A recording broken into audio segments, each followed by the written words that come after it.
finally sitting here in my new place. Grateful as such to have this for Christmas. It's good. The verse that came to my mind, or came up on my feed, suppose, on the app was yesterday. Galatians chapter 6 verse... Which one was it now? Verse 9. And let us not be weary in well-doing, for in due season we shall reap if we faint not. Meaning, well, I had to look it up because I don't know what it means. So, essentially, it's God's timing is perfect. Just keep on working, keep on doing, things towards your targets. Be 1% better each day, so to speak. And in due season, you shall reap in what you sow. So what happened lately was I moved to a place that is almost half the size of my previous, and I didn't quite know what to do with all the stuff that I have with me now, or in the past too, because most of it had to be dealt with somehow. Well, not most of it, half of it, just about half of it had to be dealt with somehow. I wasn't quite sure, look through it. So much stuff, it was purely for the rubbish. Mind you, not my stuff. And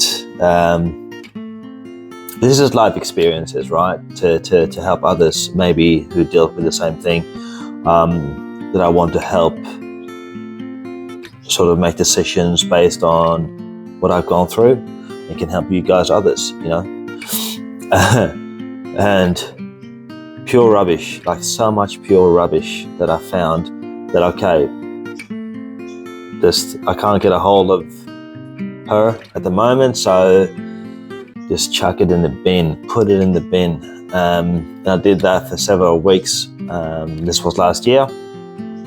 And then the big stuff that I thought I can't fit this in a new place, so it'll have to go to the tip.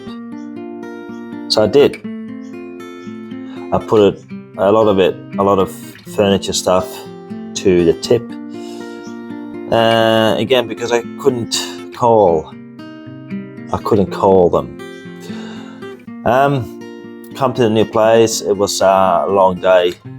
There's stuff that I said in the last video, that the testimonial of God's presence, and in the 11th hour, when you think, I don't know what to do here. When it came to the financials and the moving truck, anyway, they all got sorted.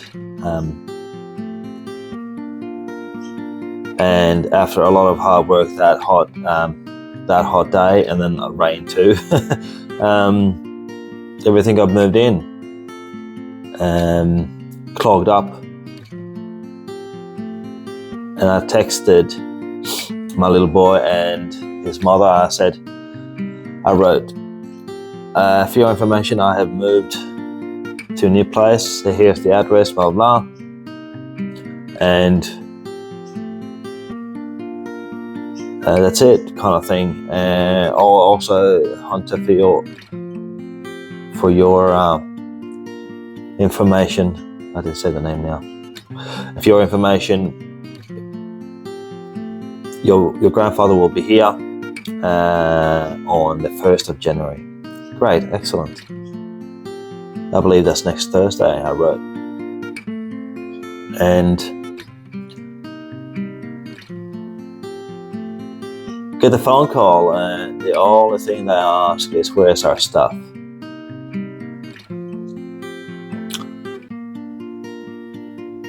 So this is where it gets tricky, right? Because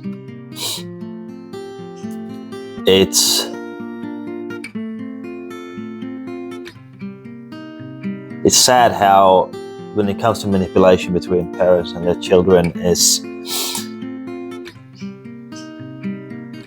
if